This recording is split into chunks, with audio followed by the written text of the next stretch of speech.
sat down with me and I went, Oh, this is before that. even. Oh, yeah, so they said, well, do you think we could talk him into like going another way?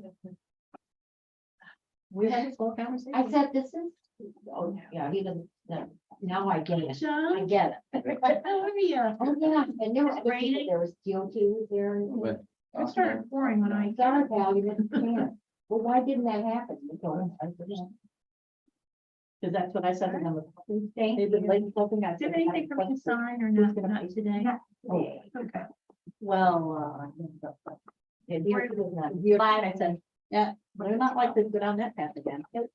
Well, we're pretty There close was- to time too. we're out here, are you? I'm like, did you think you would have asked that before the property? We're live and we're gonna go. Welcome, everyone. This is the regular monthly board meeting for the Tioga County Industrial Development Agency. It is Wednesday, May 3rd, 2023 at 4:30 p.m. The meeting is hereby called to order. Christine, could we do a roll call, please? Jen Piccarelli. Yes. Kevin Gillette. Yeah. Mike Sebright. Yes. Don Ward. Yeah. Eric Knoll. Yep. Mary Townsend. And Tracy Manell is excused. We have, First on the agenda is privilege of the floor, and we're going to welcome Brittany Woodburn today with an ED&P update and DRI touch. should I stand? I'm up here, whatever you say. At the table. Whatever you I want. was thinking Eric's. Right. No problem. I didn't get busted to check. Did you have to take your knife back out too? Did. Oh, nice. I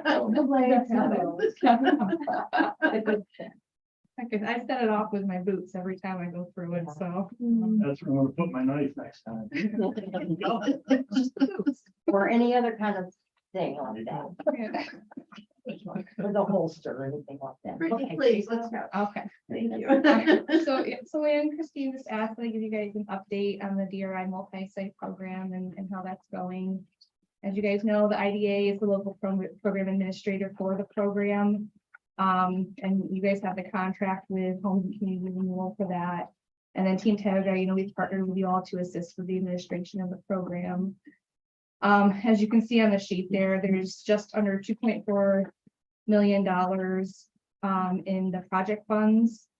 About 118,000 in administration fee for the total contract amount, just over 2.5 million. Initially, the contract was going to expire in December 2022. We've extended that for a year to December 31st, 2023. And we're likely going to look at extending it another 6 to 12 months. We'll have a better sense in December when we see kind of where all the projects stand, but it's pretty likely we'll extend that a little further. We currently have 15 projects that fall under the multi-site program. You guys can kind of look through them. There's 3 categories. There's business development projects, facade projects, and then the new fund projects that we just took on. We have one project that's complete and fully reimbursed. That's Home Central. We have another one that's complete and we're just waiting for their final reimbursement. That's the Sheer Paradise Spa edition. We have 5 that are actively under construction and in progress. We have another 3 that are either under contract or they'll be under contract shortly.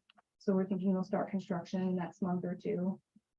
We do have one project that's had a little bit of slower progression. That's the Tioga Trails project, but that's in the process of being under new ownership. So we're hopeful that it's going to advance a little more quickly now. And then we have 4 projects that were recently added within the last few months. And that was the IDA took on additional DRI funds that were relinquished by the Tioga County Historical Society, the museum project. So we did a call for projects for those. We had a project selection committee process, and we're proactively assisting them through the design, the environmental testing, and the local approvals process right now. That's kind of where they are. I don't know if anyone has any specific projects they have questions about. I will say, just to kind of give you guys a sense of everything we do to administer these projects. We have the overall contract management. We do monitoring reports, calls and meetings with Homes and Community Renewal staff. And then we have project specific administration that we do as well. So a whole application intake process, we do the marketing and distribution and review of the program guidelines with all of the project applicants. For the fund projects, we did reviews of the application, determination of grant awards. We prepare and distribute requests for proposals for environmental, design, construction services for all the projects. We have environmental review procedures for seeker and SHPO application and termination, so the Historic Preservation Office. We go through local reviews and approvals, lead, asbestos, and radon testing where it's applicable. And then project closeout testing as well. We do compliance with the MWBE reporting. We do in-person meetings, site visits with the property owners throughout construction. We coordinate with the code enforcement officers for initial and final inspection logs. We do a review and verification of completion for projects. We have file maintenance checklist procedures that we go through.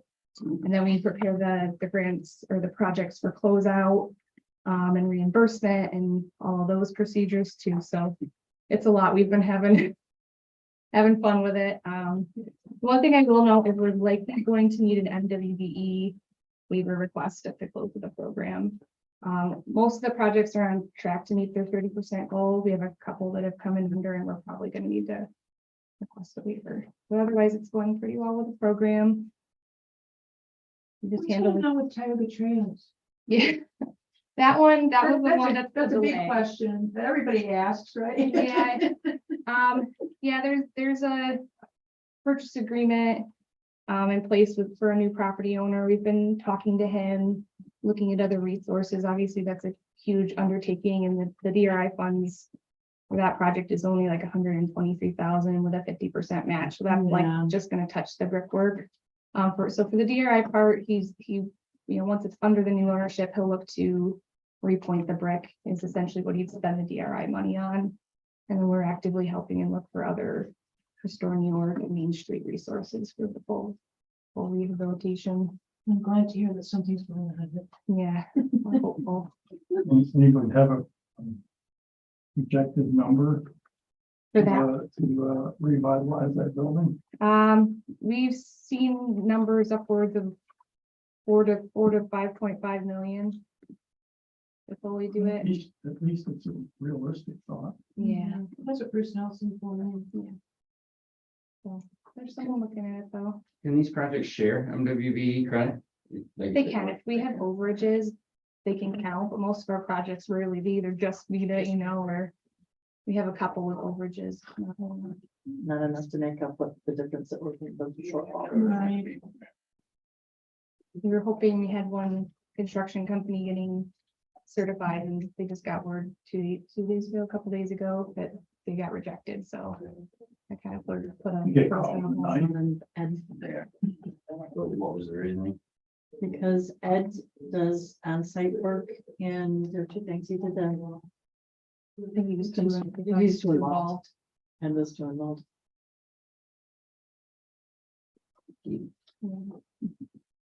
Actually, She is on he site. runs it. Yeah, she does. And she's on site too. Any other questions for Bill? Thank you so much. Yeah, thank you guys. If anything comes up with any projects, just let me know. Thank you. Next up, Jason, Lounsbury Power Study. Yes. It's been a while. It's good to see you again. You got something good for us. What's that? You're in the big chair, so we hope you got something good. I don't have anything good. The report is primarily the same as what you'd seen the last time, other than a quick little update and blurb that NICEAG is not really able to help and unwilling to help. I think that's a fair word to say. From their stance. They said they gave some little synopsis in there that they could do a portion of phase 1 and 2, but anything other than that, we can't really give you any solid numbers or any solid outlooks. You'll have to submit for that, which is the whole point of why we wanted to go down this process. I don't think it's a total wasted effort in the study because you do have numbers in there that you can always use in the future, but any developer that's gonna come in, they're probably gonna fit within those numbers, and you're still gonna have to reach out to NICEAG and jump through the exact same hoops. If you remember, our goal was to be proactive and be prepared rather than reactive. Mhm. Yeah. Hoping that we would get, you know, input, buy-in from NICEAG to do that, and it just does not happen. In your experience, how many projects do you go with, somebody like NICEAG or NICEAG specific, and they actually just come up with a plan as opposed to, wait a minute, let's punt this and see how many more times you can come to the table. If you had 10 projects, just random projects, you just count, how many would get kicked back to you by NICEAG? Oh, yeah, 9 or 10, yeah. So why isn't the Public Service Commission involved here? Where, I mean, we shouldn't have to go back to the well. They should be on like a bat phone right now where you call them and say, hey, we got another one of these. Especially with the governor's emphasis on everything electric. Right. I mean, that's a pretty scary scenario when you take your gas stoves out and makes it 2025 and all of a sudden you gotta put electric in. What the heck? Now, it's gonna take a while for this to happen, but I mean, you can't ask for one thing and then not give the other. So our infrastructure sucks. It's not like there's capacity there, it's just that. Yeah. They'll get to you when they get to you, and that could be years. They have a Yeah. favorite number too. It's 1.5 million. What every one of these rejected projects that it happened to me, Mhm. I spoke to somebody 2 weeks ago, it happened to. And it's like, yeah, we could probably get you something there, but it's about 1.5 million in infrastructure. And then after $25,000 of legal fees and nonsense, then they start coughing up grant money out of their own pocket. Yeah. Put these things together. And we didn't even get to an amount in this process, right? Which is what we really wanted to get to. Right. I would have been happy if they would have said $20 million. At least then I would have something that we could work towards, right? That was the goal. Instead, they're like, well, if you have to do anything, you better account for, 2 to 3 years of infrastructure upgrades. That's the kick in the pants that I see at Lounsbury. Is it's not so much, you can't even plan for the cost associated with it.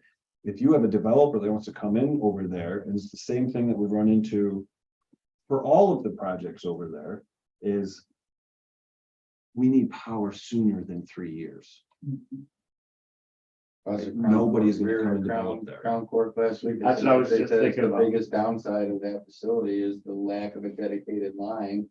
And he says on average, when the power goes out, which happens many, many times a year, they lose, what was it, 250,000 kids. Wow. They all drop, everything suction. It's just when the power blinks, All the everything cans falls. fall on the floor. Oh. You lose all- 250,000.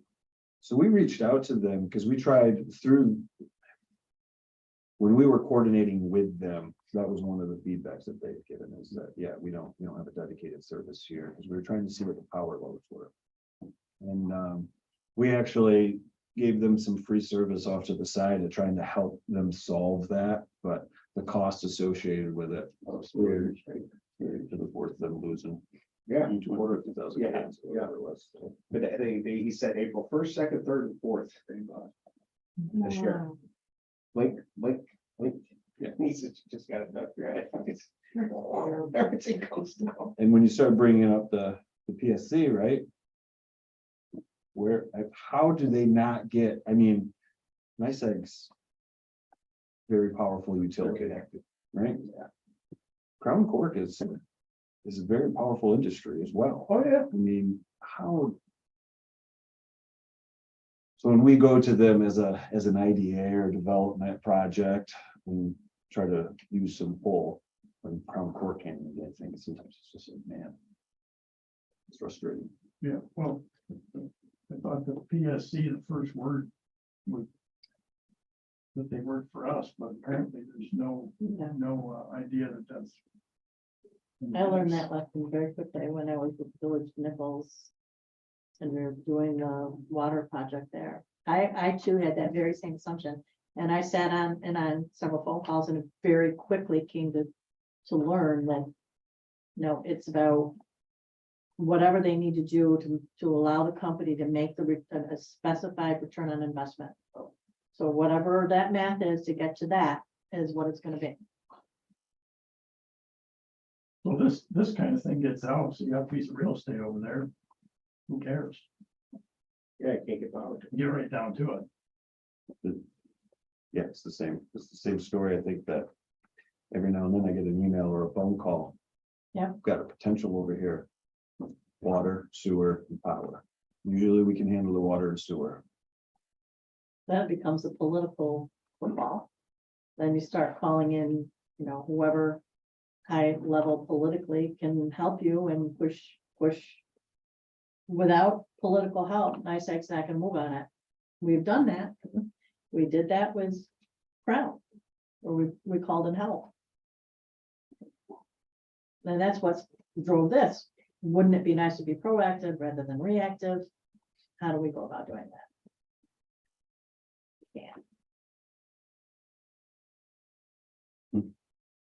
Congressional district is that now? That go to Mirror too? Yes.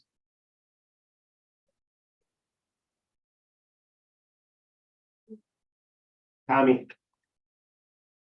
Any other questions for Jason? I think he summed it up well. Yeah, look. Gotta buy time and beer and all that. Yeah, you live in a different state. Yeah. Well, that was great, Jason. Hey, appreciate it. Stop by more often. Yeah. Bring a freaking rainfall with you. You have more projects. Sign me up. Two of us. I gotta run on a generator. Out there hanging solar out there. Yeah, they- And then. Good. generally, How do you like, aren't keep- allowed to use anymore, so. I'm pissed off. I put in. Oh, we got Richmond. We got Richmond. Original is. Yes, it was down to The that railroad. price. Yeah. Study project there. Well, thank you, Jason. Yeah, well, Trump did. You gotta understand by then, you're like- Even after it floods. Yeah, yeah. Oh, Yeah. See, Jason, good luck in a couple weeks. thank you. And they know it. Make sure Kate has a glass of wine tonight. It slows down. You said it before that. I have a motion to approve the April board meeting minutes, please. So move. Second, Second. thank you. All in favor? Opposed? Thank you. Moving on to the financials. Any comments? Any good news from you, John? Good news. Are you making tons of money, John? No, no. I mean, the standard docs, the balance sheet, profit and loss transaction stuff, Christine and I talked about, a couple minor items in there. The operating income and expense reports are, I guess, a new item. I don't think we've covered these in my time on the board, but just kind of just a snapshot of regular income and fixed expenses and where we've been. It was my understanding that for the Ralph that like these reports. Yeah. This just kind of shows with the exception, I think, of 2021.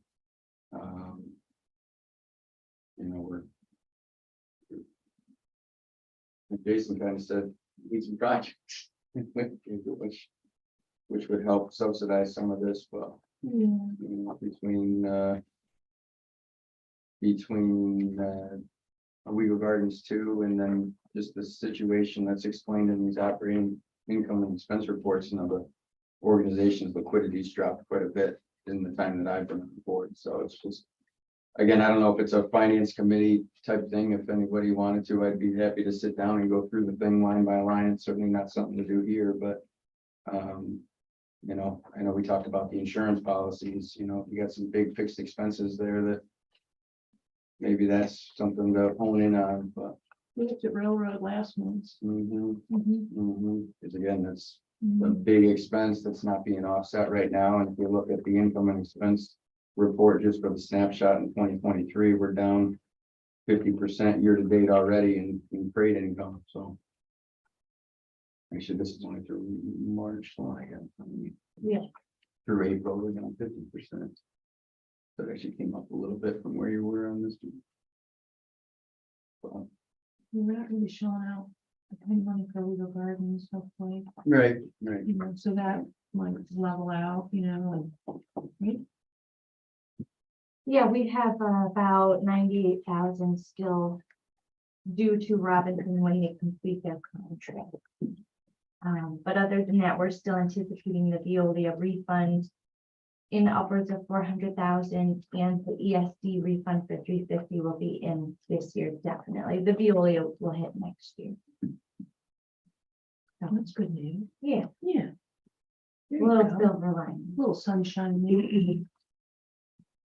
There. Taking a motion to acknowledge the financials, please. So moved. Second, thank you, all in favor, Aye. opposed. Moving on to project updates, Christine.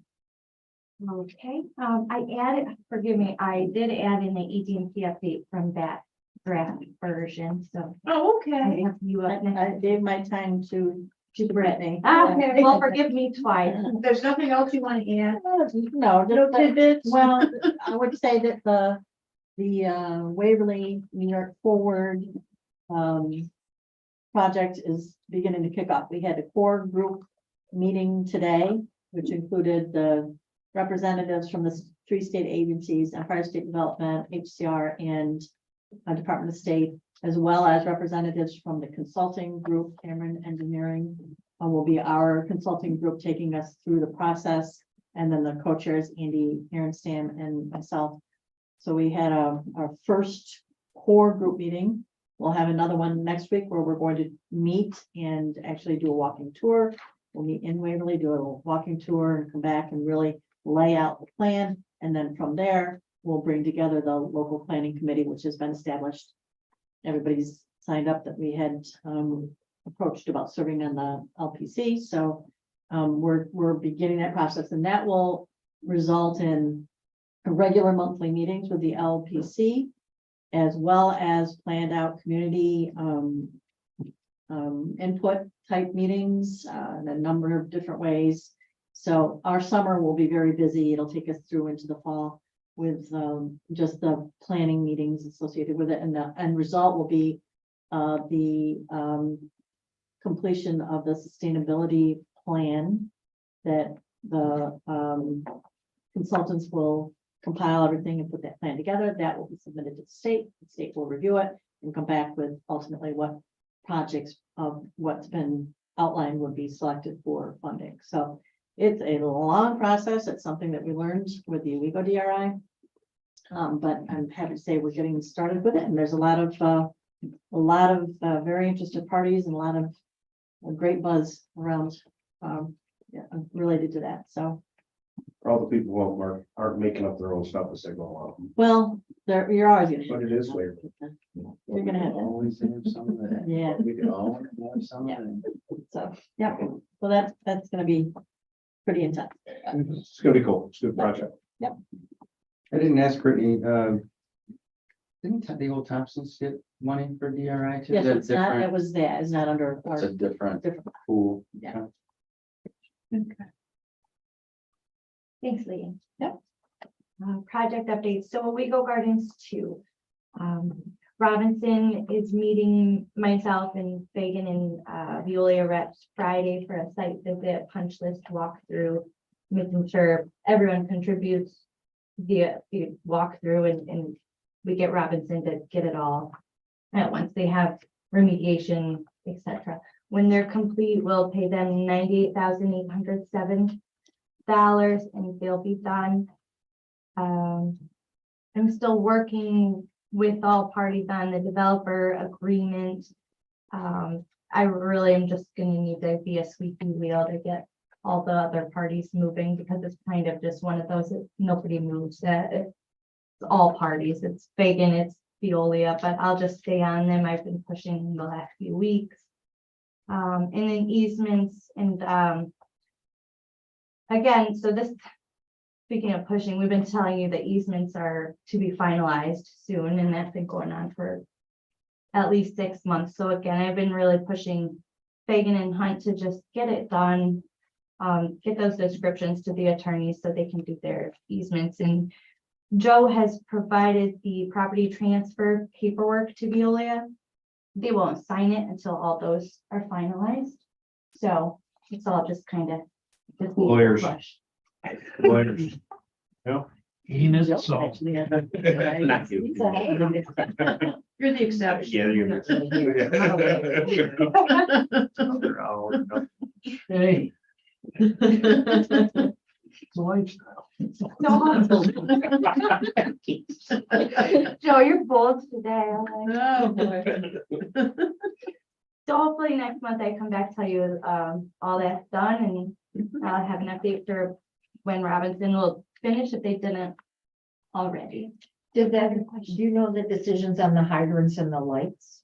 So the hydrants, when the county does gift the roadway to the village, those hydrants automatically become part of the village tariff. They don't have to agree for his motion or accept it, there's no choice. So the hydrants are in limbo right now? The hydrants right now are still actually referring back to a conversation I had with the county. Does the county technically own No, that roadway? We are yet? not. That is Then- the resolution. So when No, the county chooses to, if they technically own it, those hydrants will Yeah. also then automatically fall under village tariff. You would never have paid for the hydrants as a county. and the lights, you don't know. either. I don't know about the light. They probably won't get turned on. Maybe not. I've been not party to that. Yeah. Okay. Are they renting? Well, they just never were hooked up, so the village had submitted initial paperwork to set up their lights that we designed to the village specs. But then at some point in time, they decided they didn't want that roadway. And so the lights have never been hooked up. They So said that we clearly got needs the to be wrong resolved. email. Well, I don't know. I I did speak with the mayor. I said, you need to take the lights. He said, well, we will if, as long as they're the same lights that we have in the village. Because if they need repair, then everything's the same, but if they're different than the village. Now you're telling me, We coordinated with them to put exactly what they chose and requested. Oh, so I think as soon as school's out, we'll be moving the road. Let's get kids home and that. That's right. School's out. It's a new day. The buses, I don't think buses are going up there yet anyway, but still. Oh, boy. School's out. We'll do it. Yeah. We were saying though, there are people moved in, there are people living up there now. Yes, Well, that was the name of the game, right? yeah. I was Okay. driving the Next kids time we to do this, school. we just gotta make sure it's in the meeting minutes, so we're at the right meeting. Yeah, well, that, no. Boy. I don't think we're gonna be doing. More water. No, not my time. No, no, and no.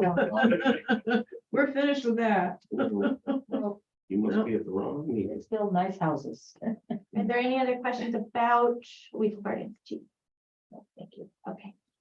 There will be an open house at some point. We're waiting to hear on that, in which case we'll, like, obviously the idea for it. Love to see it. Okay, pilot company employment.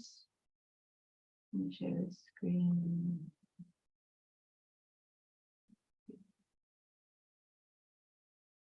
I'm just gonna pull up this.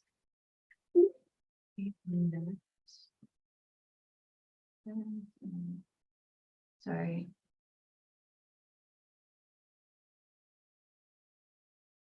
Okay, so this is the report I shared with you last month, just giving you an update. I reached out to the companies who fell short of their originally projected employment figures. Central New York Oil and Gas. We have ongoing conversation. I'm waiting for a response. Lockheed same.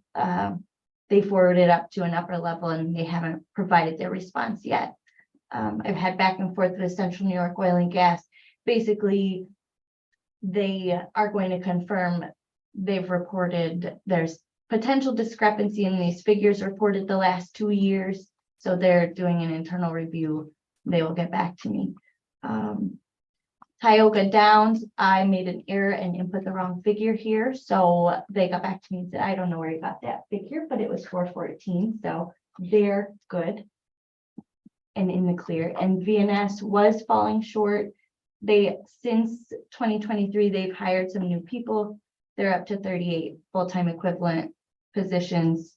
So they're above their original projection, and it was due to COVID and all the unemployment payouts that they were unable to be staffed adequately. Is that part of changes you're able to make in Paris then?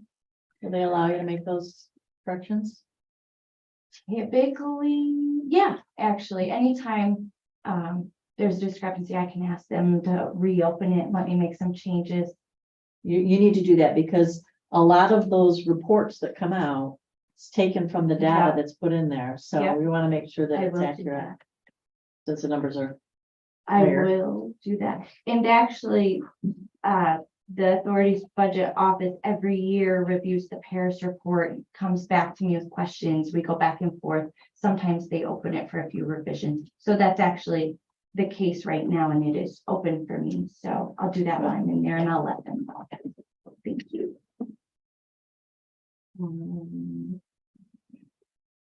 Okay, so that's that. I'll come back to you and let you know what happened with Central New York Oil and Gas and Lockheed Martin. I have this further on the agenda, but I'll just go over it now. While I reached out to Central New York Oil and Gas questioning this information, I was advised that they actually sold the entity to a new owner, Kinder Morgan Incorporated. So Joe's looking into that to make sure. I'm going to get Joe their attorneys contact information. He's just going to make sure if any documents need to be done officially for that pilot agreement to have transferred into. Yeah, and it's a question of whether they've transferred the real estate or whether they've sold the entity. It seems unlikely that they would transfer the entity, but that's what we're being told. They said they The bought The all. liabilities transfer with them. Yeah, yeah, they. Get the good and the bad. Yeah, absolutely. So. More on them, expiring, thank you. So the expiring pilot, thank you for passing this around, Leanne. Leanne and I got together, reviewed all pilot agreements and all historical data, just made sure we know exactly what year each pilot expires. Do you want to? so, as we let you know, there does seem to be pending legislation out there that might fix our problem. But we're waiting to hear on that. But in the meantime, as we talked about last month, Christine and I were going to kind of gather information and let you know where we stand with what our most immediate red flag is that we might need to be taking a look at right now.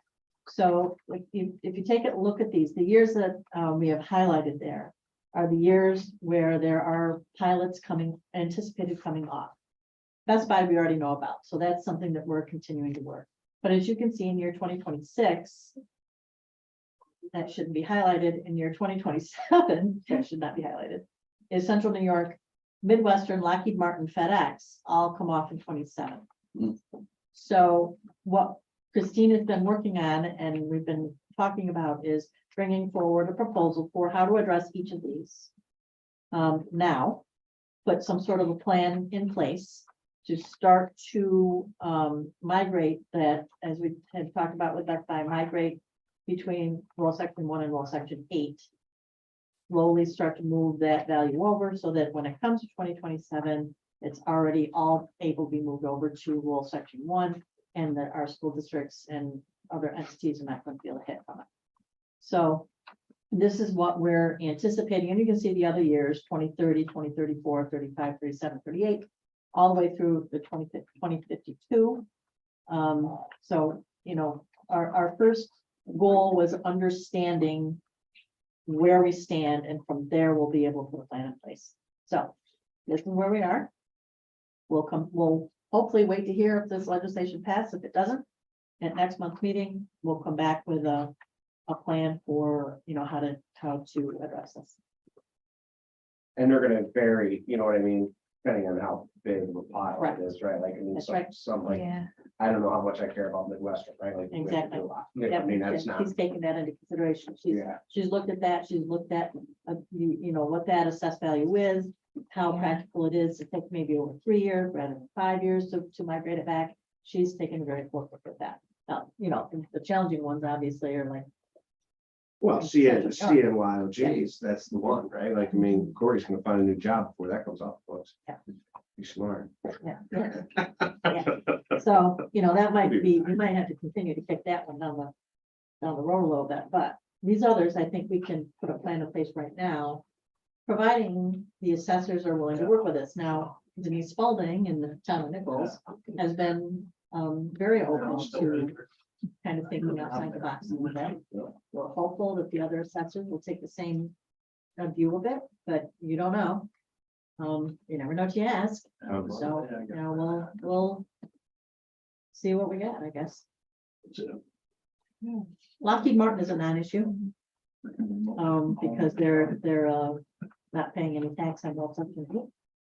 So that's not issue for them. So that you can take Lockheed out of that, but Midwestern FedEx, we need to put something together right now. So you don't request on behalf of the school?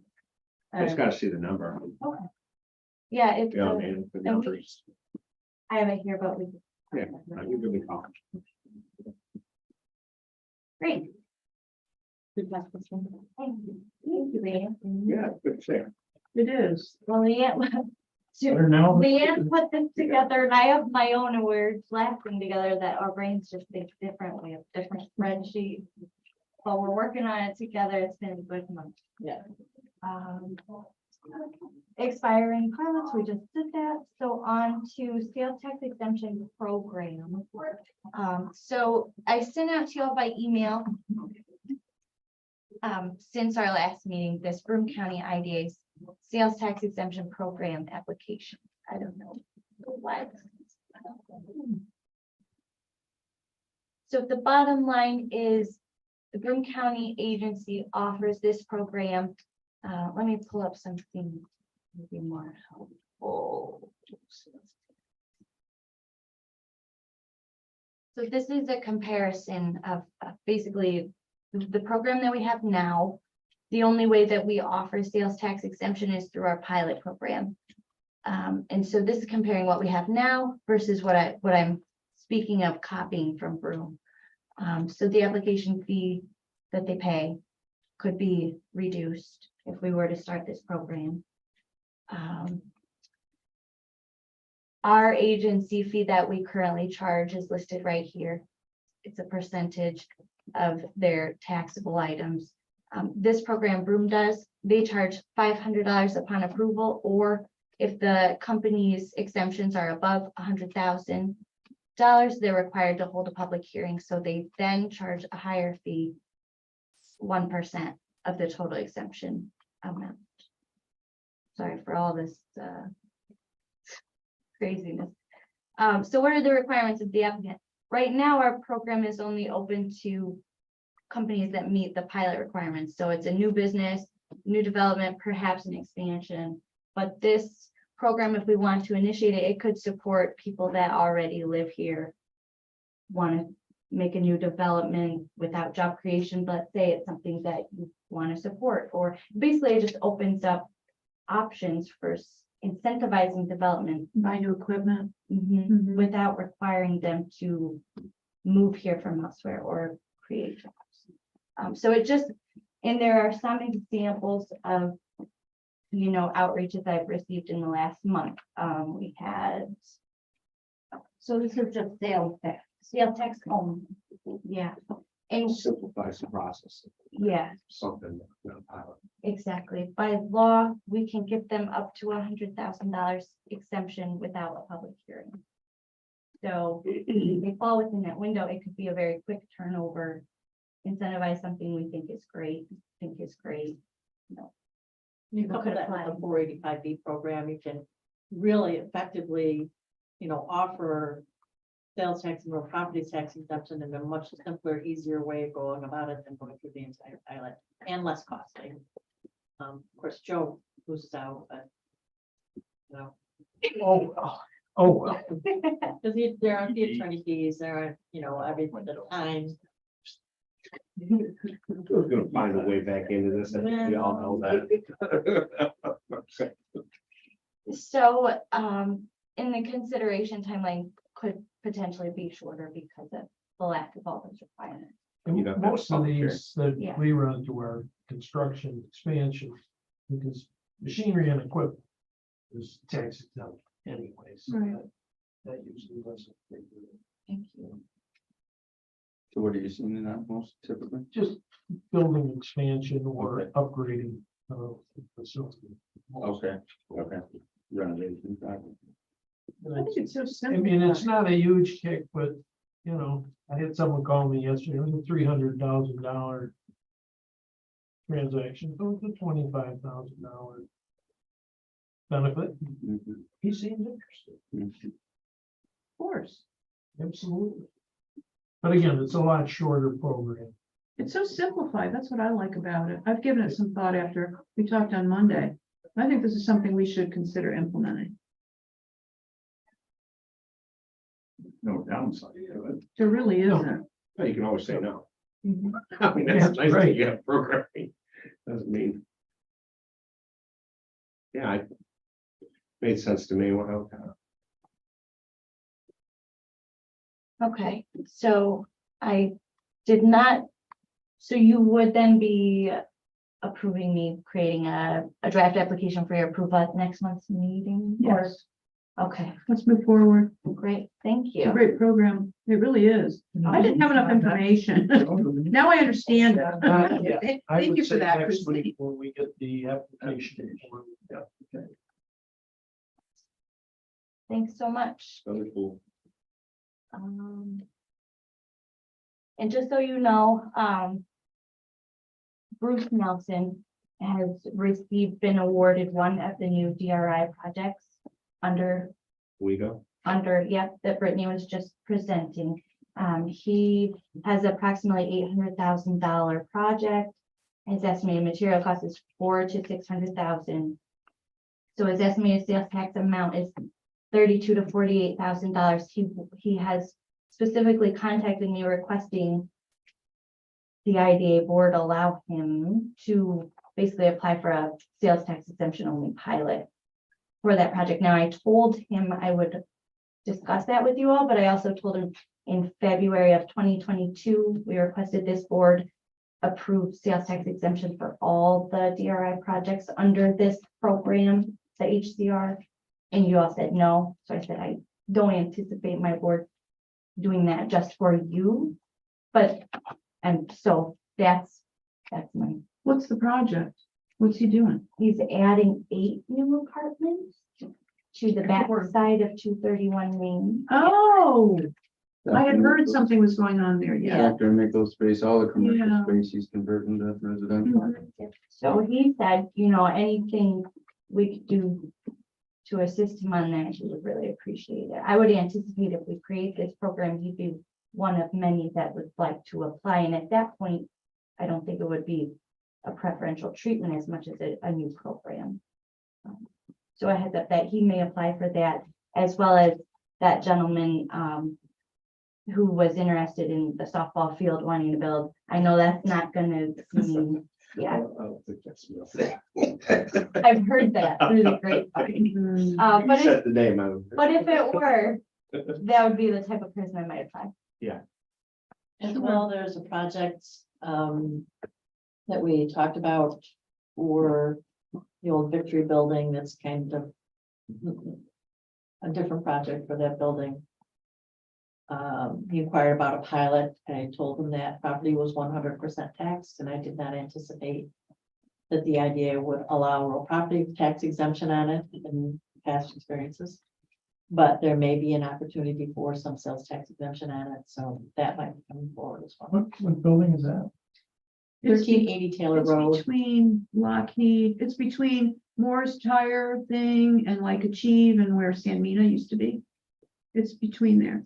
It looks like a little strip mall, Used to be a actually. grocery The old store back Victory. in Just the right Victory. by the Victory Market. Well, that was even before my time. 'cause I- It was all Lockheed Victory is Labs. Now the. They had a lot of labs in that building, but it's Yeah, been vacant what for a is it? while. That was a Great American Foods building. Yeah. Victory Market, Great American Foods. Mhm. Yeah. Mhm. This was, yeah. Wow, that one goes back a ways. All the way back. They didn't set the alarm off in that building. Mhm. I don't like the pilots on existing structures, right? Like, I mean, it's me, a pilot, you're coming in, you're building something, and you know what I mean? These guys now are looking for, trying to get a pilot on something that already exists, right? What if it's completely? It's not really why it was supposed to be set up, so I think the tax exemption gives them a break, you know, you're gonna work on existing property, Right. that's fine.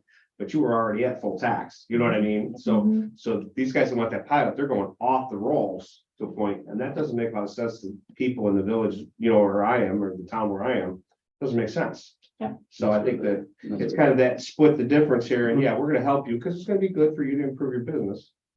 But we're not gonna pull you off the tax rolls, you know what I mean, for you to do it. That business improvement exemption is really what makes more sense. It's hard to, you know, without expanding and putting new square footage in, it's hard to have that kind of a development be worth the expense. Yep. Yeah. Because, you know, you're taking an existing structure that's valued based on square foot, you're not improving the square foot, Exactly. just sprucing it up a little bit. Yeah. It's such a small increase, if any. Yeah. In the assessment that it's. Yeah, It's not I worth it. completely agree. And so we're not, just so you know, we're not out there saying, oh, we can get you, we're saying, no, Yeah. no. Put no you pile on on them. retainer, Joe, and you gotta explain that to the borrower whose property doesn't appreciate where near a dollar Right, per it, dollar. they always figure it's going up dollar for dollar. Example. It doesn't. Till it doesn't. It doesn't. We'll have to find- It's a little different than, like, you know, we've been fortunate, you know, to this point. Most of our projects have been on property owned by the IDA, which is already tax exempt, so you're already at zero. Yeah. Mhm. So anything you get is gonna be more. So those have been easy pilots, Mhm. but an existing property doesn't make sense. What else you got? Thanks very much. So Newark Valley Historical Society contacted me requesting permission to basically just re-gravel and level out that parking area out by the depot that they use every year for their events. So seeking your blessing. I don't think that's a problem. Yeah, it was good with that. Okay. Hey, but how's that? They They have quite the agenda lineup out there this summer. Do, That's highly attended. Highly attended. It was a huge event last year. Yeah. Yeah. Christine, you might want to alert them to the second part. Yes, that's, thank you, Leah. There is more. They're always in. The Paul Harvey moment. So your Paul Harvey thing happening? Once they get a price, they might come crying with tears in their eyes asking for help. Pay for this cheap gravel project. Not the gravel, that's expensive. It's the asphalt. I don't know, it's $600-700 a load. I thought the trucking was the bad part. I don't know, but they give you a little ticket, they drop a load, they give you a little ticket at $600-700. Wow. I don't know which is trucking and which is gravel, but you don't get one without the other. Yeah. Well, yeah, It's still $600 or $700. So those are the words he said jokingly, I'll be cheerboard with tears, but really he said they're gonna try to pay for it on their own. But once they get a price, they may come back with another request for Okay. assistance in the funding. But. I added this to the agenda, Ian Mumbolo owns Red Brook Meats. He contacted the team asking for help writing and applying for a USDA meat capacity grant. So I'm going to take the lead on this project with him and lean on the team if questions come up that I don't know. So I'll meet with him next week and we'll get to looking at that. It's due in July. What is a meat capacity? grant? I was like, that's a meat capacity grant, Grant? So and he why runs are a- we involved in it? So he runs a slaughterhouse. USDA slaughterhouse. Yeah. Right up your alley, isn't it? Well, no, but, Something different. We talked about it. but I said, you know, I. Since you wanted to take it it. in, so. But what is it? I never had to see Cooler space, walk-in Yeah, he cooler? wants, increased cold storage, label capacity, some smokers and perhaps better waste management.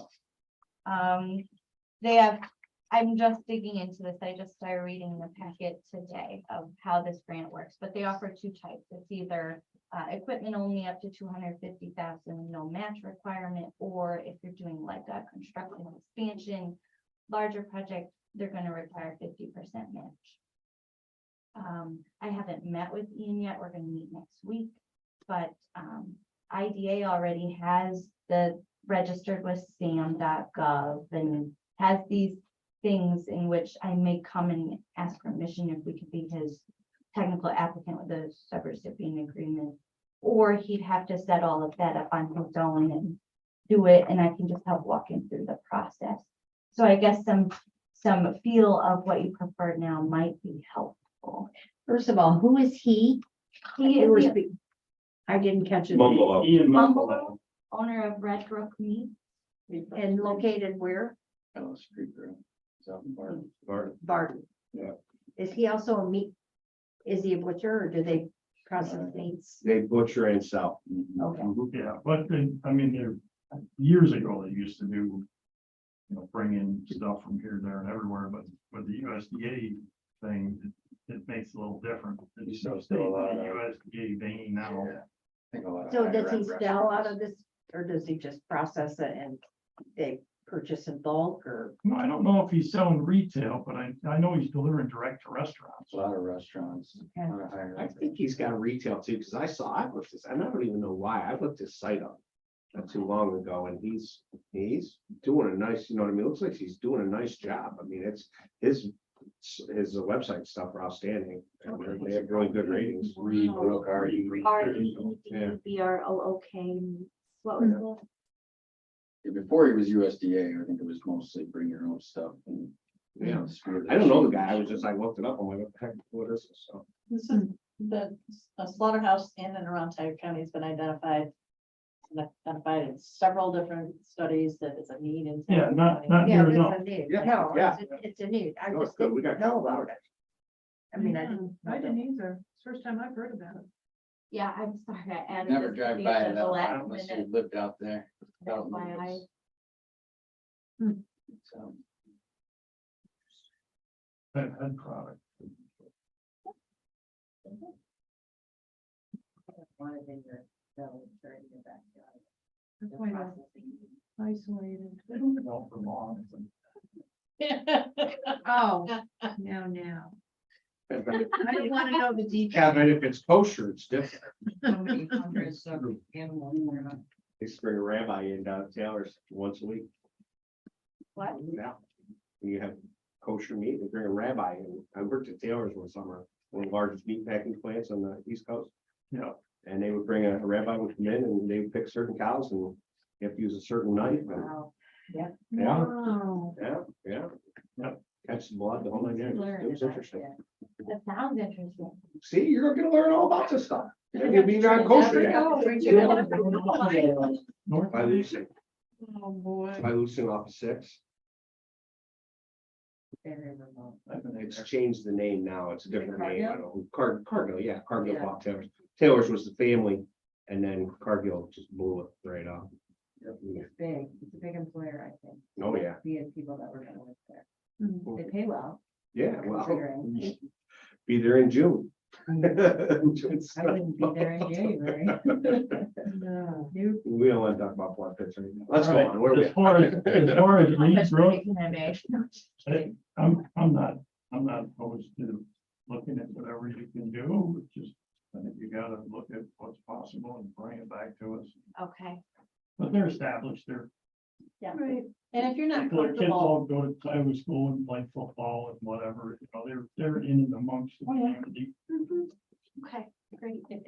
The whole, you know, the whole point here is if you're not comfortable with Christine taking that task on, so we'll handle it out of our office, but I just thought it would be a good opportunity for them. I'm fine with it. Put your rubber boots on. Let's go. And it's I something just different, go out right? It there. exposes you to a whole totally different business than what you're used to. Yeah, Okay, You know. great. sure. why So not? by next month, I'll have more details for you on what I might ask of the board. Back to insurance, we did, I did send the railroad committee some figures on what our refund amount would be if we were to cancel tomorrow versus next month. Tracy responded in the email that he does agree with Kevin that it seems like an unnecessary expense, that Joe doesn't see any reason for us to keep it. My exact Well, they words. got, they have to get through Corman first. You know, it was a little Secondary bit insurance. different with Steve May. I'm certainly not faulting him, but you think Corman is a deeper well. My thought is that, you know, if there's, first off, railroad committee agrees to, if we're gonna drop this, we all have to agree, the full board has to agree. And my exact words, Joe has to bless it. Now, me personally, I see no reason whatsoever to spend the money on insurance that's not insuring anything. It's a feel good. If somebody felt good about it, actually Ralph felt really good about it, because we brought it up once before, and Ralph was the one that, Ralph was really adamant about it. And maybe at the time there was more reason for it, but with the Corman transaction, like you say, they've got to go all through all that process before they come knocking on our door. It's never going to get here. And, you know, with the amount of traffic on the rail, your risk is about what? Less than 50% of what it would be. I think if I recall, and maybe you can check this, RJ Corman not only has more assets, but he has more insurance. They have more insurance than Steve May carried, I think. And we have to be additionally insured. We have to be, Yeah, oh yeah, we're covered under and their that policy. policy's got to be with the lease. I mean, if we have to have a copy of that, and we have to get a certificate every year saying that it's re-upped, and we get something that tells us it got dropped if it ever gets dropped. I mean, when you're on the policy, you get the notification, so. We get noticed. And there aren't many people that do a triple net lease that have full insurance package on what they just leased. On top of. And again, if we're, It doesn't work. we're making $200,000 a year, we probably wouldn't be talking about it. but- It's still 10%. You know, it's still No, it's still. 10% not, more but profit. It'd feel a whole lot better if you were, If it was on top of 200, yeah. right now, I don't feel good at all. No. But Well, yeah, we don't have Joe any, hit the nail we on don't the head. have any active role in the operation of the Right. railroad, so we aren't in a position to be first line liability. And our role as far as applying for grants, helping others apply for grants, or making decisions about grants to repair a bridge or something, those are proactive decisions and roles.